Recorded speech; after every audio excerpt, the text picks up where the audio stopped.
Assalamu alaikum bachcho, how are you? Hope all of you are fine, safe and sound. Today we are going to start our 10th lecture of chapter number 2. آج ہم نے پڑھنا ہے ایوب خان کا دور حکومت 1958 سے 1969 تک. جنرل ایوب خان کا جو مارشل لا تھا جو کہ 27 اکتوبر 1958 کو اس نے لگایا تھا، اس کی کچھ کازز تھے، اس کے کچھ وجوہات تھیں، اور وہ کیا کیا تھیں. سب سے پہلی وجہ یہ تھی کہ اس وقت پولیٹیکل لیڈرشپ کی بہت کمی تھی، سیاسی فقدان تھا، لیک آف پولیٹیکل لیڈرشپ تھی. کوئی بھی سیاسی قیادت جو تھی وہ پاکستان کے پاس اچھی نہیں تھی. 14 اگست 1947 کو پاکستان جب کریٹ ہوا تو اس وقت کروڑوں مسلمان جو تھے انہوں نے بہت جد و جہد کر کے، کوشش کر کے، اور جو تھی وہ آزادی حاصل کی تھی. اور یہ کوشش کس کی وجہ سے فائدہ مند ہوئی تھی؟ یہ کوشش جو تھی مسلم رہنماؤں کی بے لوث جو تھی وہ قیادت اس کا نتیجہ تھا، ایک شاندار لیڈرشپ کا نتیجہ تھا. لیکن بدقسمتی سے انفارچونیٹلی پاکستان کے بننے کے 1 سال کے بعد ہی جو پاکستان کے بانی تھے، کریٹر تھے قائد اعظم محمد علی جناح، وہ وفات پا گئے. اور اسی طرح 1951 میں جو قائد ملت تھے لیاقت علی خان، ان کو بھی شہید کر دیا گیا. ہم نے پیچھے پڑھا تھا کہ ان کو جلسے میں گولی مار دی گئی تھی. اور اسی طرح آزادی کے فوراً بعد آفٹر دی انڈیپینڈنس جو تھا وہ پاکستان کا جو نیولی فاؤنڈیڈ ملک تھا، نیولی کریٹڈ ملک تھا، اس کو قائد اعظم اور لیاقت علی خان جیسے اچھے لیڈرز جو تھے اور جو دور اندیش لیڈرز جو تھے ان سے محروم ہونا پڑا، ان سے ہاتھ دھونا پڑا. اور ان قائدین کے جانے کے بعد، ان لیڈرز کے جانے کے بعد پاکستان میں کوئی بھی اچھی لیڈرشپ جو تھی، کوئی بھی اہل لیڈرشپ جو تھی وہ نہ آ سکی. اس کا گیپ آ گیا، اس کا فقدان ہو گیا، کمی ہو گئی. اور ملک کی باغ دوڑ جو تھی، ملک کا نظام جو تھا، نظم و نسق جو تھا، وہ ایسے لیڈرز کے ہاتھ میں آ گیا جو ملک میں قومی یکجہتی، نیشنل انٹیگریشن، نیشنل یونٹی پیدا نہیں کر سکے، بلکہ آپس میں پروونشل بیسس پر، لنگوسٹک بیسس پر اور اکنامک جو کرائسس تھے ان پر قابو نہ پا سکے. اور آپس میں ہی انہوں نے ان کے لڑائی جھگڑے شروع ہو گئے، اور وہ عوام کو چھوٹے چھوٹے مسئلوں میں انہوں نے الجھائے رکھا، اور کوئی بھی پراپر جو تھا وہ اچھی طرح سے اپنے لوگوں کو لیڈ نہیں کیا. اس لیے اچھی لیڈرشپ کی کمی ہو گئی. اس کے بعد ڈیلے ان الیکشنز ہونے شروع ہو گئے. پاکستان جو تھا اس کو جو پولیٹیکل کرائسس سے دور کرنے کے لیے اس کا جو ایک اور اہم وجہ تھی وہ یہ تھی کہ جو الیکشنز تھے ان میں وہ ڈیلے کا شکار ہو گئے، التوا کا شکار ہو گئے. اور شروع میں ملک میں جو جنرل الیکشنز تھے وہ ہیلڈ نہ ہو سکے، منعقد نہ ہو سکے. صرف صوبوں میں الیکشنز ہوئے، پروونسز میں الیکشن باری باری کروائے گئے. اور 1956 کا جو آئین تھا وہ منظور ہونے کے بعد جب وہ ایکسیپٹ ہو گیا، جب وہ پاس ہو گیا، تو اس کے بعد یہ ایکسپیکٹیشن تھی کہ 1 سال کے اندر الیکشن جو ہیں وہ کروائے جائیں گے. لیکن 1957 میں جو ایکسپیکٹڈ الیکشنز تھے ان کو ڈیلے کر دیا گیا، ان کو ملتوی کر دیا گیا. کہا گیا کہ 1959 تک ان کو ملتوی کر دیا گیا ہے، اب الیکشنز 1959 میں ہوں گے. اس کے بعد جو بیوروکریسی تھی اس کا کیا رول تھا، جو نوکر شاہی تھی اس کا کیا رول تھا. بیوروکریسی ہوتا ہے وہ ہمارے ملک کی جو کریم ہوتی ہے، ہمارے ملک کے جو CSP آفیسرز ہوتے ہیں، جو CSS کے تھرو آئے ہوتے ہیں، وہ بیوروکریسی فارم اپ کرتے ہیں. اور جتنے بھی ڈپارٹمنٹس ہیں ان کے بڑے بڑے جو ہیڈز ہوتے ہیں وہ لگتے ہیں. اور جب پاکستان بنا تو اس کے بعد ملک میں جمہوریت جو تھی، ڈیموکریسی جو تھی، اس کو ناکام کرنے کے لیے، اس کو کام نہ کرنے کے لیے، اور اس کی ناکامی کی ایک وجہ جو تھی وہ بیوروکریسی بھی بنی. بیوروکریٹس نے بھی اپنا رول جو تھا وہ اس میں پلے کیا. اور گورنر جنرل جو تھے اس وقت غلام محمد اور سکندر مرزا اور جو چودھری محمد علی، ان کا تعلق جو تھا وہ بھی سول سروسز سے تھا، سی ایس ایس کیا ہوا تھا انہوں نے، سی ایس ایس سے تھا، اور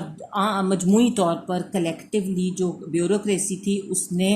رسپانسبلٹی کا مظاہرہ نہیں کیا، اس نے ارسپانسبل ایٹیٹیوڈ جو تھا وہ شو کیا. اور حقیقت یہ تھی اصل میں سول سروس میں جو لوگ زیادہ اثر و رسوخ رکھتے تھے، جو لوگ زیادہ انفلوئنشل تھے، ان لوگوں کے دلوں میں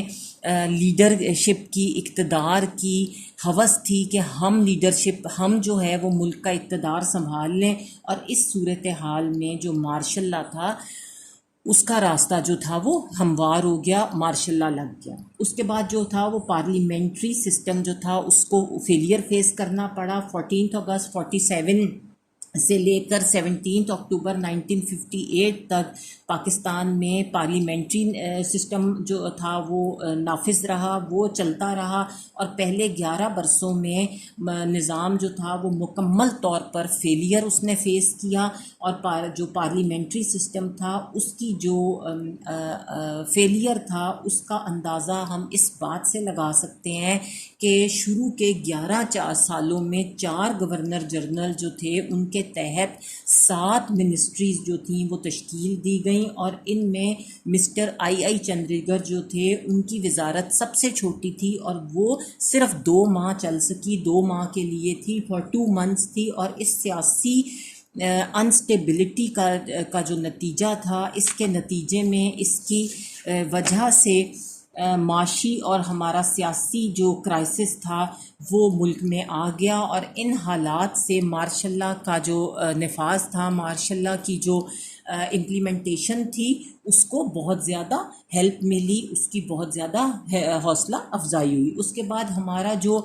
کانسٹیٹیوشن میکنگ تھا اس میں مستقل رکاوٹیں آ رہی تھیں. پاکستان اور انڈیا اکٹھا آزاد ہوا تھا، لیکن انڈیا نے شروع کے 2.5 برسوں میں ہی اپنا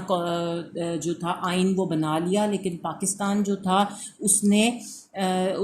یہاں پر سیاستدان جو تھے پاکستان میں وہ اس کو لٹکاتے رہے، اس کو ڈیلے کرتے رہے، اور آخر کار ایسی صورتحال پیدا کر دی انہوں نے کہ مارشل لا کا جو نفاذ تھا وہ ہو گیا، مارشل لا جو تھا وہ ملک میں لگ گیا. اس کے بعد ہمارے ملک میں بیسک ڈیموکریسیز کا سسٹم لایا گیا کہ بہت نچلے سطح پر جو ڈیموکریسی ہوتی ہے، جمہوریت ہوتی ہے، اس سے انٹروڈکشن کرایا جائے لوگوں کا، اسے انٹروڈیوس کرایا جائے تاکہ لوگ جو ہیں وہ ان کے مسائل چھوٹے لیول پر، اپنے قصبے کے، اپنے محلے کے، اپنے ٹاؤن کے لیول پر ان کے معاملات کو حل کیا جا سکے. اور جنرل ایوب خان جو تھا اس نے ملک کو جب سنبھالا، ملک کا نظام سنبھالا، تو کافی عرصے سے سیاست کو وہ جانتا تھا، اسے وہ سیاست کے سارے راز جو تھے، وہ ٹیکٹکس جو تھے وہ پتہ تھے، کیونکہ وہ وزیر دفاع جو تھا، ڈیفنس منسٹر کے طور پر بھی ملک میں کام کر چکا تھا. اس لیے وہ ملک کی جو بھی صورتحال تھی، ملک کے جو بھی سرکمسٹانسز تھے ان سے اس کو آگاہی تھی، وہ جانتا تھا ان کو، اور وہ بذات خود بھی پریزیڈنشل سسٹم لانا چاہتا تھا، کیونکہ اس کو پتا تھا کہ پریزیڈنٹ کے پاس ان لمیٹڈ پاورز ہوتی ہیں. اور اسی احساس کے پیش نظر اس نے 1959 میں جنرل ایوب خان نے اس نے 4 سطحی بنیادی جمہوریتوں کا نظام جو تھا لانے کا فیصلہ کیا. بیسک ڈیموکریسیز جو تھی وہ 4 گروپس میں 4 سٹیجز پر اس نے انٹروڈیوس کرائیں، اور ان میں یونین کونسل، تحصیل کونسل، ضلع کونسل اور ڈویژنل کونسل شامل تھی. ٹھیک ہے، اس میں سب سے لوور لیول کی جو ڈیموکریسی ہوتی ہے وہ یونین کونسل ہوتی ہے، جو آپ کے محلے میں کام کرتی ہے. بالکل آپ جس جگہ رہتے ہیں اسی محلے تک وہ لمیٹڈ ہوتی ہے، اس محلے میں وہ کام کرتی ہے. اس کو یونین کونسل یا ٹاؤن کمیٹی بولتے ہیں. اور بڑے دیہی قصبات جو ہوتے ہیں اس میں وہ یونین کونسل کے نام سے مشہور ہوتی ہے، اور چھوٹے جو قصبات ہوتے ہیں اس میں ٹاؤن کمیٹی جو ہے وہ کہلاتی ہے. پہلی لیول کی ڈیموکریسی اس کو کہتے ہیں. اور ہر یونین کونسل جو ہوتی ہے اس میں کافی سارے دیہات جو ہوتے ہیں اس میں شامل ہوتے ہیں، اور 5,000 سے لے کر 10,000 تک لوگوں کی وہ نمائندگی کرتا ہے، اور ہر ایک 1000 افراد جو ہوتے ہیں، 1000 لوگ جو ہوتے ہیں ان کی نمائندگی جو ہے وہ ایک ممبر کرتا ہے، اور یونین کونسل کے جو ریپریزنٹیٹیوز ہوتے ہیں وہ اپنا ایک چیئرمین الیکٹ کرتے ہیں، اور چھوٹے قصبوں میں اور ٹاؤن کمیٹی ہوتی ہے اس کے ارکان جو ہوتے ہیں ان کا بھی ممبرز کو الیکٹ کیا جاتا ہے، اور ہر یونین کونسل جو ہوتی ہے اور ہر ٹاؤن کمیٹی جو ہوتی ہے وہ کیا کام کرتی ہے، وہ اپنے علاقے کے صرف جو مسائل ہوتے ہیں، اپنے علاقے کی جو اجتماعی ترقی ہوتی ہے اس کے فرائض سر انجام دیتے ہیں، وہ صرف اپنے علاقے کی ترقیاتی پروگراموں کے ذمہ دار ہوتے ہیں، اور اپنے علاقے سے باہر جو علاقہ جات ہوتے ہیں ان کے لیے وہ ذمہ دار نہیں ہوتے۔ اس کے بعد اس سے بڑی جو ہے وہ تحصیل کونسل اور تھانہ کونسل ہوتی ہے، اور یہ ہم کہہ سکتے ہیں کہ دوسری سٹیپ ہے، دوسری سٹیج ہے اور بنیادی جمہوریتوں کی، اور جو ہمارا ویسٹ پاکستان ہے جو آج کل ہمارے پاس ہے، جس میں 4 پروونسز ہیں، اور اس میں تحصیل کونسل کا چیئرمین جو ہے وہ تحصیلدار ہوتا تھا، اور تحصیل میں جو تھی اس میں تمام یونین کونسلز کے جو چیئرمین تھے وہ تحصیل کونسل کے ممبرز ہوتے تھے۔ اور اسی طرح جو مشرقی پاکستان تھا جو اب بنگلہ دیش ہے، ہم سے الگ ہو چکا تھا، اس میں تھانہ کونسل جو تھا وہ تمام کونسلوں اور جو گاؤں قصبے تھے، ٹاؤنز تھے، ان کی کمیٹیوں کے چیئرمینز پر مشتمل تھا، اور اس کا چیئرمین جو تھا وہ سب ڈویژنل آفیسر کہلاتا تھا، اور ہر تھانہ اور تحصیل کونسل جو تھی وہ اپنی باؤنڈری کے اندر جتنی یونین کونسلز تھیں ان کی جتنی ایکٹیویٹیز تھیں ان کو میننگ فل اور مربوط بناتا تھا، آرگنائز کرتا تھا۔ اس کے بعد 3rd لیول کی جو ڈیموکریسی تھی اسے ضلع کونسل، جسے ڈسٹرکٹ کونسل بولتے ہیں، اور یہ بھی ایک اہم منزل تھی بیسک ڈیموکریسیز کی، اور یہ جتنا بھی ڈسٹرکٹ میں، ضلع میں جتنی بھی یونین کونسلوں اور ٹاؤن کمیٹیوں اور یونین کمیٹیوں کے جتنے بھی الیکٹڈ چیئرمینز تھے، میونسپل کمیٹیوں کے چیئرمینوں اور جتنے بھی کنٹونمنٹ بورڈوں کے نائب صدر اور سرکاری افسران تھے وہ سب اس کے اندر شامل ہوتے تھے، اور ہر ضلع کونسل کے جو آدھے ممبرز تھے، جو آدھے اراکین تھے، ان کو وہ نامزد کیے ہوئے ہوتے تھے، ان کو نامزد کیا جاتا تھا، ان کو نامزد کیا جاتا تھا۔ اور ضلع کونسل کا جو ڈپٹی کمشنر یا جو کلیکٹر ضلع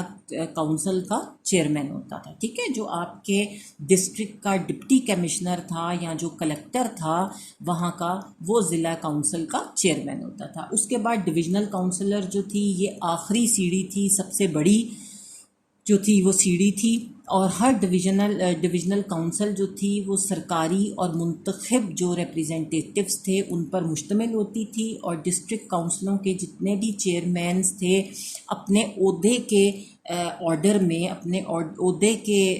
کے لحاظ سے ڈویژنل کونسل کے ممبرز ہوتے تھے، اور ڈویژنل کونسل جو تھی وہ کمشنرز اپنے عہدے کے حساب سے ڈویژنل کونسل کا چیئرمین ہوتا تھا، اور ڈویژنل کونسل جو تھی اپنے سب آرڈینیٹ کنٹونمنٹ بورڈز جو تھے اور جو مقامی ادارے تھے ان کی سرگرمیوں میں ربط پیدا کرتی تھی، ان میں ہارمنی پیدا کرتی تھی، انہیں آرگنائز کرتی تھی، اور ڈویژن کے لیے ترقیاتی جو اسکیمز تھیں، ڈیولپمنٹل پروجیکٹس جو تھے وہ بناتی تھی، اور حکومت کی جتنے بھی جاری کردہ انسٹرکشنز ہوتی تھیں ان پر عمل درآمد کرواتی تھی، مینز کہ جو حکومت ان کو انسٹرکٹ کرتی تھی وہ لوگوں سے وہ اس کو عمل درآمد لوگوں سے اس پر کرواتے تھے۔ اس کے بعد امپورٹنس آف ڈیموکریسی سسٹم، کیا اس سسٹم کی جو تھی وہ امپورٹنس تھی، اس نظام کا بیسک مقصد جو تھا وہ یہ تھا کہ لوگوں کے مسائل جو ہیں وہ لوگوں کے سطح پر حل کرنے چاہیے۔ ظاہر ہے اگر آپ کو پانی کا مسئلہ ہے تو آپ اپنے ایریے کے اندر ہی رہ کر اپنا پانی کا مسئلہ حل کرانا چاہیں گے، یا اگر کسی نے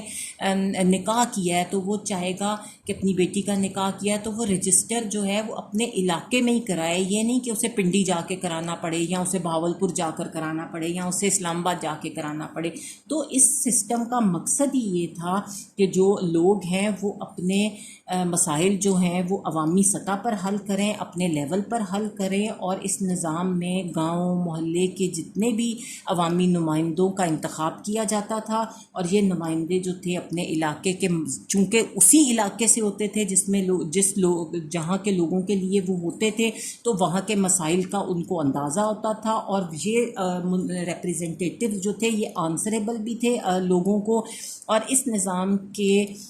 قیام سے لوگوں کے جو بنیادی مسائل تھے ان کی طرف توجہ بھی دی گئی, اور ان کی فلاحی بہبود کے لیے, ویلفیئر کے لیے لوگوں کے منصوبے بھی بنانے شروع کیے گئے. اور جنرل ایوب خان نے جو بیسک ڈیموکریسی کے نظام کا حکم نامہ جو تھا وہ 26 اکتوبر 59 کو جاری کیا, اور اس کے نتیجے میں دسمبر 59 اور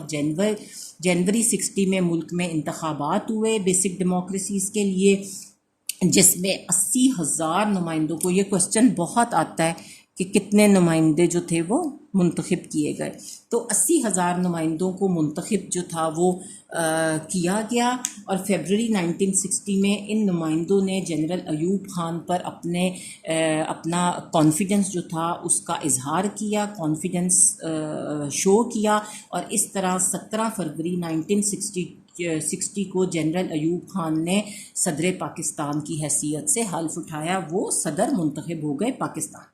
اس کے بعد ہے مسلم آئلی قوانین, Muslim family laws 1961. General Ayub Khan جو تھے انہوں نے 1961 میں مسلم فیملی لاز آرڈیننس جو تھا وہ جاری کیا, اور ان لاز کے مطابق پاکستان میں پہلی بار جو تھا وہ نکاح جو تھا, جو لوگ نکاح کرتے ہیں بچوں کا, اس کا اندراج جو تھا, اس کی انٹری جو تھی وہ لازمی قرار دی گئی. اپنے ایریے کے میں وہ رجسٹر کرانا لازمی قرار دیا گیا, اور اس کے علاوہ اگر کوئی شخص دوسری شادی کرنا چاہتا تھا تو اسے پہلی بیوی کی اجازت کے بغیر جو تھا وہ شادی نہیں کر سکتا تھا. دوسری شادی کے لیے اسے اپنی پہلی بیوی سے اجازت لینی کی ضرورت تھی, اور شادی کے لیے لڑکے کی عمر 18 سال, لڑکی کی عمر 16 سال مقرر کی گئی, اور طلاق کی صورت میں پہلی دفعہ 90 دن کی عدت کا ٹائم پیریڈ رکھا گیا. اور ان لاز کے انڈر دادا کی جو جائیداد تھی, انہیریٹنس تھی, اس میں جو یتیم پوتا تھا اس کو بھی وراثت میں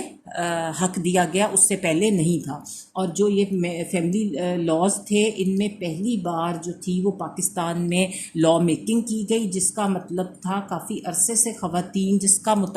جو یہ لا میکنگ تھی اس کی ڈیمانڈ بہت عرصے سے خواتین اور جو ہماری سوشل تنظیمیں تھیں, سوشل ورک تنظیمیں تھیں, ان کی طرف سے ڈیمانڈ تھی. اور اس طرح ملک جو تھا وہ فیملی لاز کے جو نفاذ تھے ملک میں, اس سے لوگوں کا بہت بڑا پرانا مسئلہ جو تھا وہ مطالبہ جو تھا وہ پورا ہو گیا, اور صحیح معنوں میں اسلامی معاشرے کے لیے جو بیسک لاز تھے ان کا قیام عمل میں آیا. Now it's the end of our lecture. Inshallah in next lecture we will do 1963